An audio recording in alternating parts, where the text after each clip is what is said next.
As children, we are fascinated by our shadows. Captivated by our likeness on the ground, we playfully try to stomp on them. We try our best to run away from them. We try to make them disappear altogether. In the end, we all come to discover that there is no shaking a shadow, unless, of course, you're Peter Pan. The image of a shadow and its inseparable connection to its source is a powerful one for us to consider when we try to comprehend God's presence in our lives. Like it is with our shadows, we cannot run away. We cannot separate. We cannot make God disappear. God, like an ever-present shadow in our lives, is inherent in every human being. For according to our tradition, we are created in God's likeness. It is for this reason that I have chosen to focus on the phrase, Tselem Elohim, the image of God, as the word or the phrase and the theme of the year.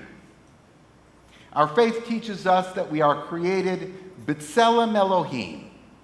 We are created in the image of God, an idea that is recounted in the story of creation.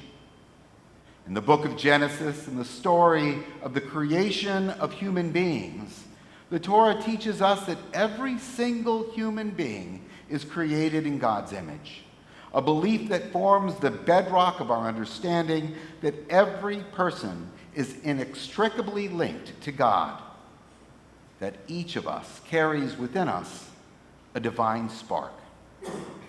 Like a shadow is to us, God's presence can never be shaken.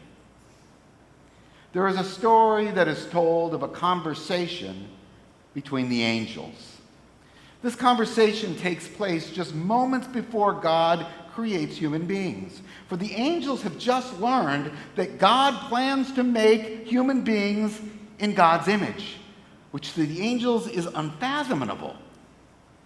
For how could God place such a precious, powerful idea? How could God put this idea that people are created in God's image into such creatures, they thought? Humans aren't worthy of that. So the angels conspired to hide God's presence somewhere where human beings would never find it. One angel said, "Let us hide God's image at the depths of the sea, where no person could ever reach." Another angel said, "No, let us place God's image atop the highest mountain, for no one will ever be able to climb there." One by one, the suggestions rolled in of where to hide God's image, until the shrewdest angel of them all came up with the best idea of the day. That angel said, "Let us hide the divine image in the heart of every human being. That is the last place that they will ever look."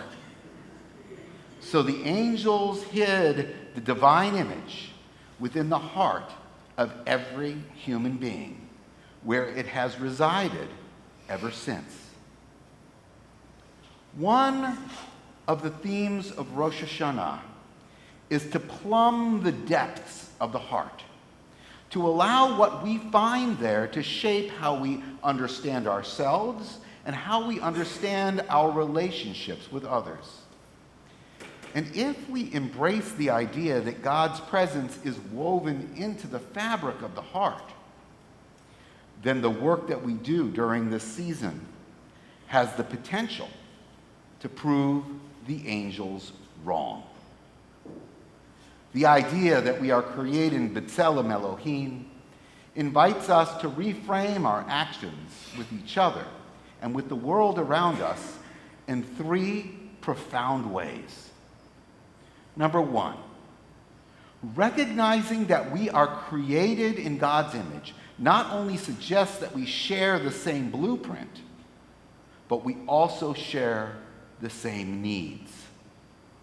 Number 2, recognizing that we are created in God's image helps us realize that every single person has something sacred or special to offer the world. Number 3, recognizing that we are created in God's image reminds us that we are all worthy of love. These 3 powerful perspectives, that we share the same needs, that we all have something to offer the world, and that we are all worthy of love, represent important facets of Tselem Elohim. And as we explore each of these facets in depth, they hold the capacity to become transformative tools for our self-examination on this day of judgment. Let us begin with the notion that we are all created from the same blueprint. Keen observation, scientific research, and centuries of history seem to point to the undisputable fact that human beings are primarily motivated by a desire to meet certain fundamental needs. Regardless of our backgrounds, regardless of our culture, regardless of where we live, even regardless of our gender, every generation, on every continent, human beings share a common set of basic needs. The way each of us may pursue these needs or satisfy them may be different from person to person across cultures and ages, but they are driving forces central to our survival as individuals and as a species. Any fans here, raise your hand, of the show Alone? Only a couple. Okay, we got a few. That's your homework. In the next 10 days, pick one season and watch it. It will blow your mind. Alone. I'm a huge fan. And the premise of this show is 100% rooted in the notion that human beings share a limited set of basic needs which are core to human survival. Each season follows 10 individuals as they survive alone in the wilderness for as long as they possibly can. Each participant is literally dropped in the middle of nowhere, completely alone. They are given virtually nothing. Their only task is to stay alive longer than everybody else in this show, in the harsh land into which they have been dropped. Now, they don't even know that the others are alive, or, well, they know they're alive, hopefully, but they don't know if they've survived. What I absolutely love about the show Alone is that it brings us face to face with a number of basic needs that not only drive us, but make us human.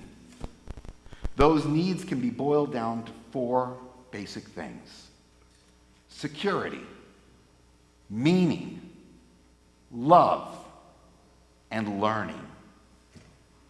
Security, of course, most intuitively rises to the top of the list. And it's the first thing that participants of Alone try to establish. As soon as they're dropped into the middle of nowhere, they set up a shelter and they begin finding ways to establish reliable sources of food and drinkable water. For without a safe place to live, and without the resources for water and drinkable water and food, all of us would die. Even our ancient prophets recognized the centrality of these basic human needs as they measured justice on our efforts to feed the hungry, to clothe the naked, and to provide shelter for the homeless. Throughout our existence as a people, If any of these are compromised, our abilities to survive are compromised as well. While the need for food and shelter may be obvious, the human need for meaning may be less so. And yet, without a sense of purpose or meaning, we are lost. And our abilities to meet the challenges of daily life can become absolutely unmanageable. And this is certainly the case with the participants in Alone as well. One of the things that I find absolutely so intriguing about this series is the backstories of each of these hardcore survivalists. Some are seeking to prove something to themselves. Some are seeking the prize money at the end of the challenge. But what drives them is not the money. What drives them is the opportunity to change something in their lives. Perhaps it's to do something for their families. Perhaps it's to start a new business. In all cases, however, every participant is driven by a greater sense of meaning beyond the challenge itself. A third shared human need is the need to feel love. Interestingly, more participants drop out of this challenge because they long for connection and love than do because of starvation or illness. Human beings are not meant to be alone. We do not do well with long periods of isolation. We need companionship. We need to feel a sense of connection with others. And the truth is that the tugs of the human heart can be as gripping and as powerful as the need for food and shelter. Finally, we have a need to learn. This need may not seem to be at the same level as the needs for security and meaning and love, but it is. As a species, the desire to grow and reach our full potential is something that keeps us moving forward. We all have seeds of greatness, and the definition of this day of judgment testifies to the fact that we all have a need to grow. We all try to get better and better as the years go on. These participants, too, need to learn from their mistakes, or they are going to get sick or starve. And so, each of these needs, security, meaning, love, and learning, constitute major aspects of human nature. And if we can begin to embrace the idea that these shared needs are part of who we are, we might just begin to gain a glimpse of that divine spark hidden within. But shared needs alone do not fully exhibit the notion of Tselem Elohim. The idea that we are created in God's image suggests that there is a little bit of godliness in every individual.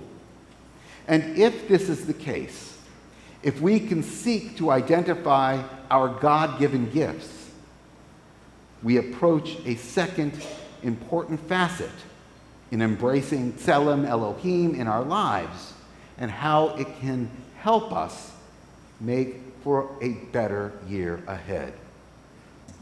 Seeking to identify a divine spark in everyone has powerful implications in changing how we treat each other.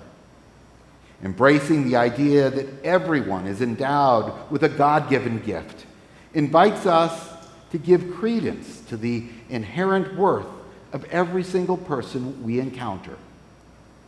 While it is common to judge others based on appearance or actions or their opinions, our tradition calls us to go deeper.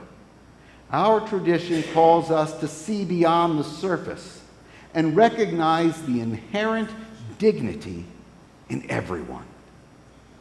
And here's the simple truth. It becomes much easier to acknowledge the divine spark in others when we remember it also resides within ourselves.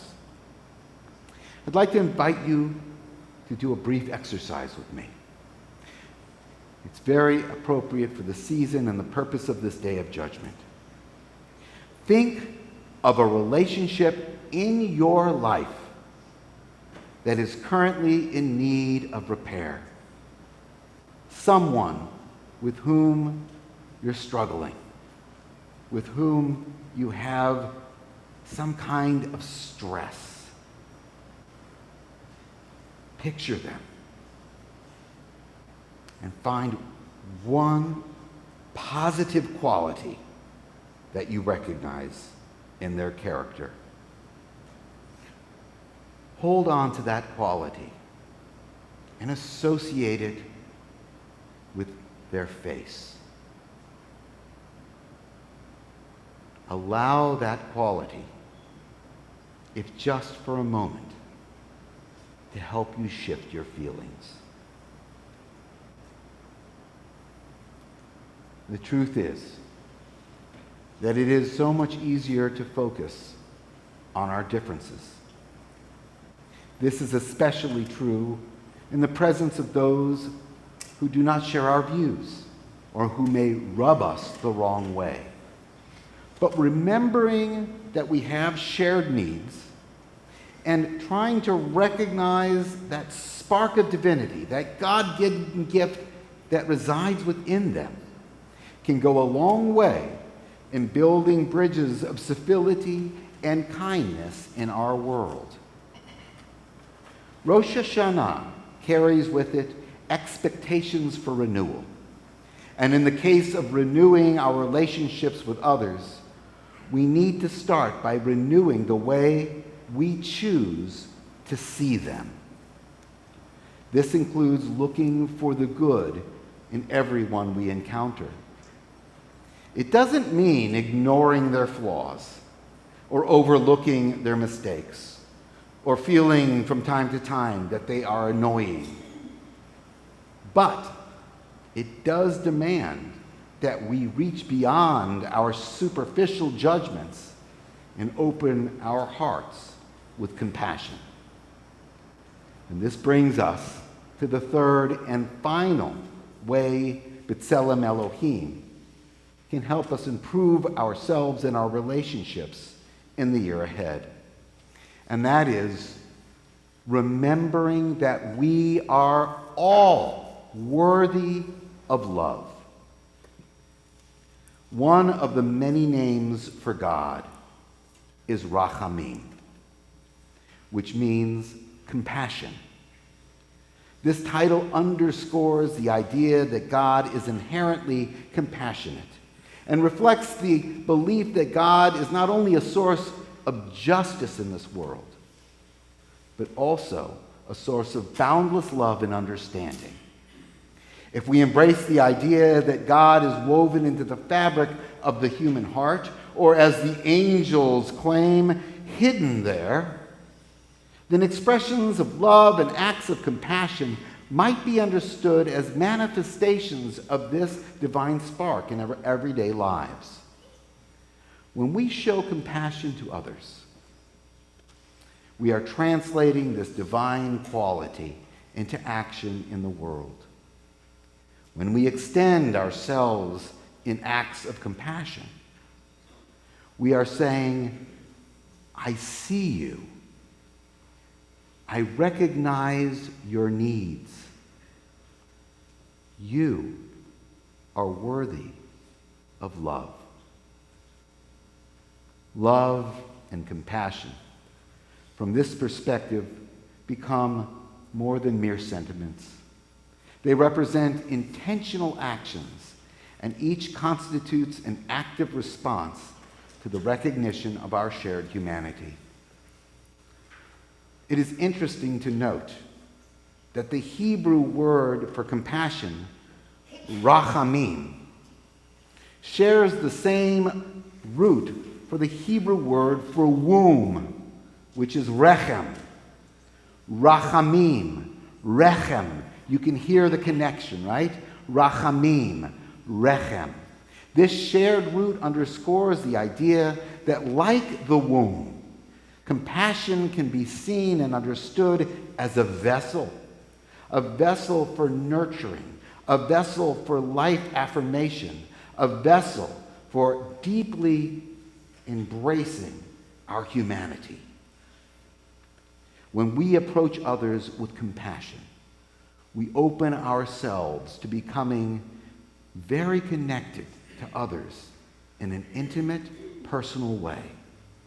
Compassion demands putting ourselves in the shoes of others and allowing ourselves to be vulnerable enough to connect on a deeper level by appreciating their experiences more fully. Most importantly, by walking in the shoes of others and associating with their needs, compassion helps us in very concrete ways to understand that everyone is worthy of love. Acts of compassion can erase our differences. They can encourage us to bond on a human level, and they help us build bridges of connection, which are rooted in kindness and love. This shift from judgment to acceptance is the primary task of this day of judgment and this season of repentance. When we embrace the idea that we are all created in God's image, when we look beyond our differences and see that we all have the same needs and drives, when we recognize that everyone is endowed with God-given gifts, and when we embrace the eternal truth that everyone is worthy of love, we affirm our shared sacred divine purpose. This realization encourages us to treat others with kindness, love, and understanding, knowing that we are all part of a grand tapestry woven together by our Creator.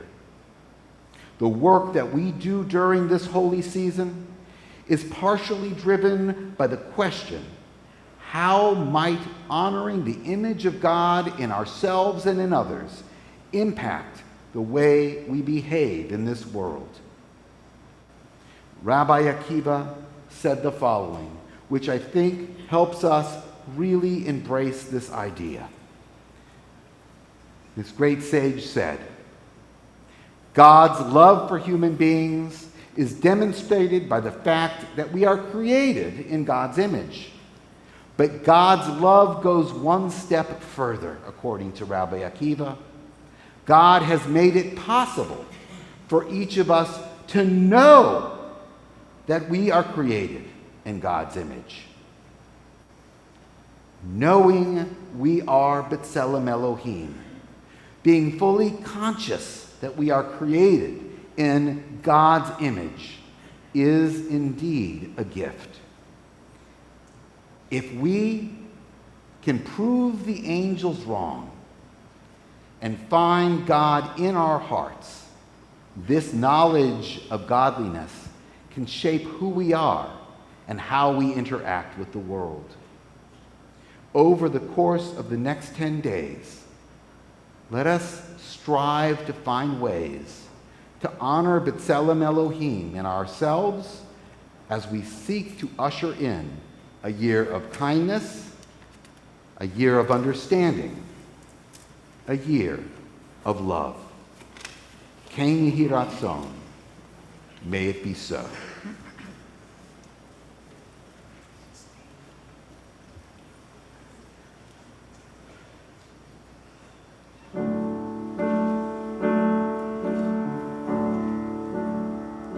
Whatever you are, whatever I am, we are more than woman or man.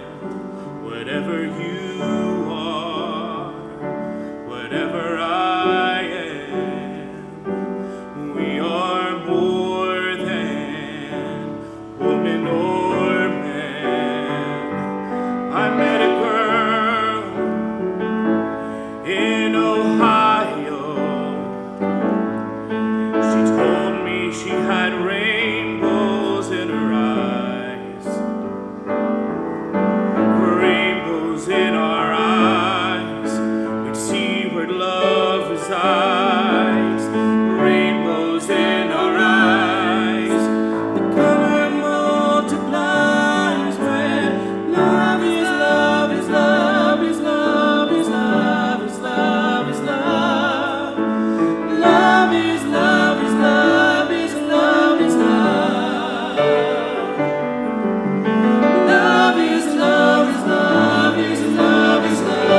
see.